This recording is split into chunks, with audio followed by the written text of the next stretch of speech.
Okay, so let's talk about legislative issues. The 2019 session wrapped up a couple months ago. What were your feelings on the overall result of the 2019 session, and what do you think got left on the table?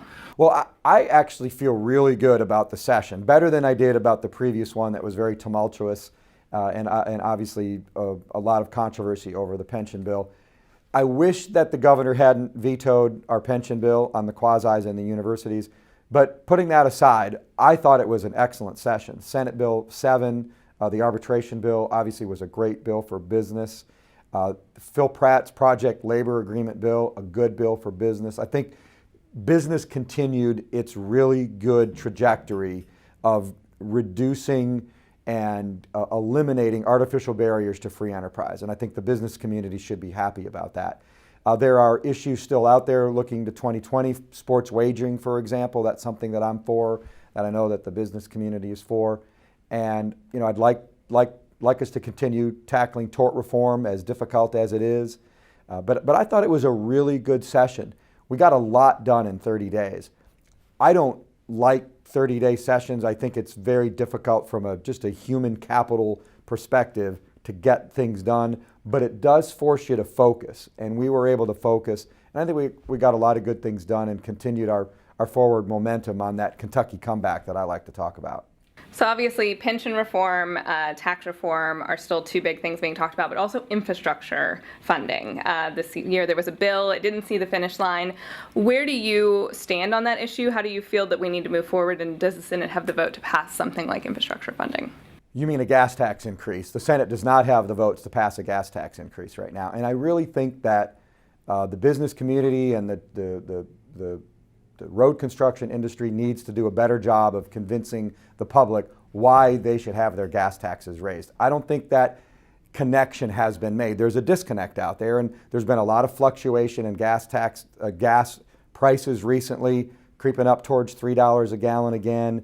And the public just isn't going to accept a gas tax increase unless there is a major education campaign made to educate them on why we need this money, why we have an aging infrastructure, we're losing the federal toll credits. That's a big deal. The other thing is we've got to come up with a better plan to make sure that vehicles that are powered by natural gas, the hybrids, the non-traditional, the non-fossil fuel vehicles, they need to pay their fair share. They're driving on the same roads, they're getting the same benefit, and it's very frustrating to see a Tesla or a hybrid car or a natural gas delivery truck driving around knowing that they're using the same roads that we are, those of us who drive fossil fuel vehicles, and not paying the same for it. And I haven't seen the solution to that, but I'd like to see that before I'm willing to support a straight out gas tax increase. So what comes next on regular tax reform? A lot of people are talking about increasing the sales tax a little bit, or maybe in correlation with lowering the individual income tax some more. What comes next there, and does that get done in 2020? I'm hopeful that we can tackle tax reform 2.0 in 2020, but I'm a little leery because tax reform 1.0 was so difficult, and then we had to come back and make some corrections.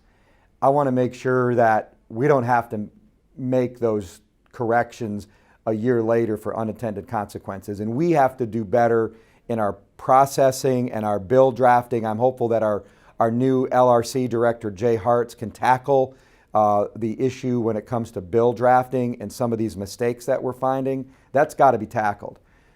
I want to continue lowering the rates, moving away from taxing production, so lowering the rates on personal and corporate income taxes and get more towards the taxing of consumption. And it's controversial, but it is the right thing to do. It's what our surrounding states have done, Tennessee, Indiana.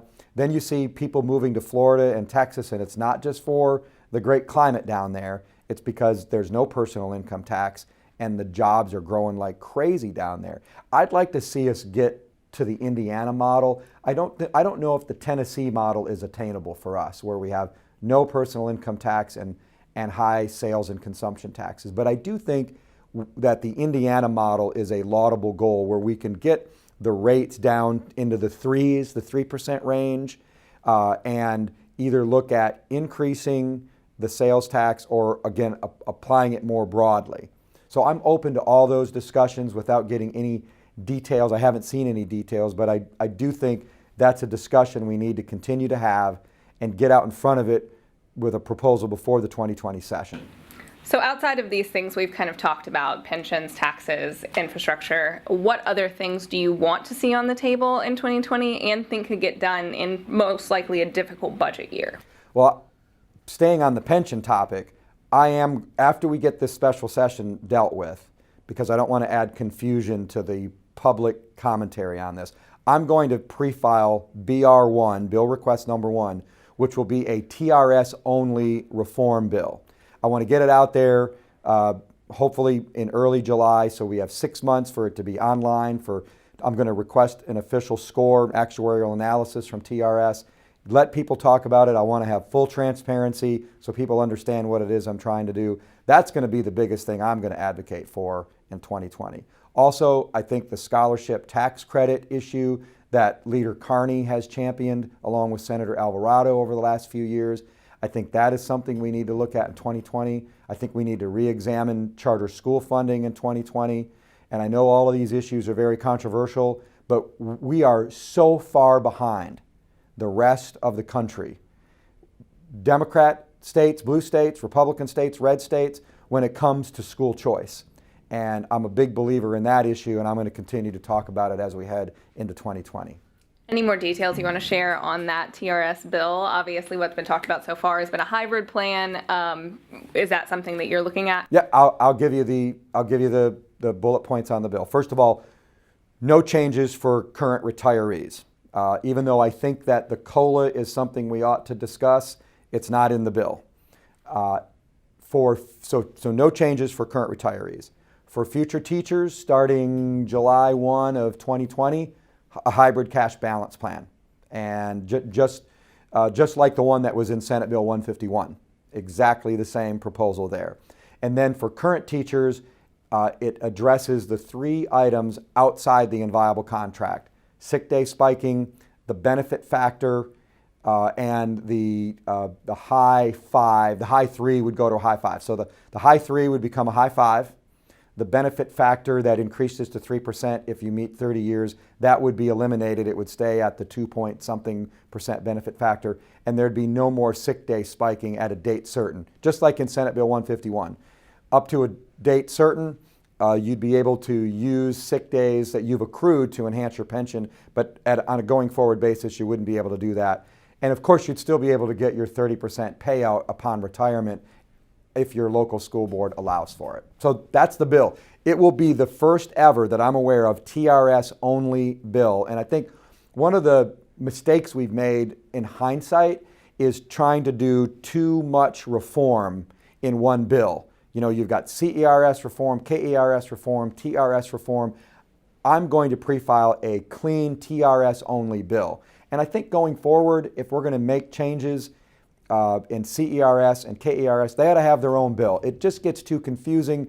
People in one system think that the changes you've recommended for another system are going to be made for them. And I think we need to try to simplify the message. I want to get it out there early, be fully transparent, so everybody has a chance to take it apart, and I'm sure they will, but I feel very strongly that these are the right steps to take.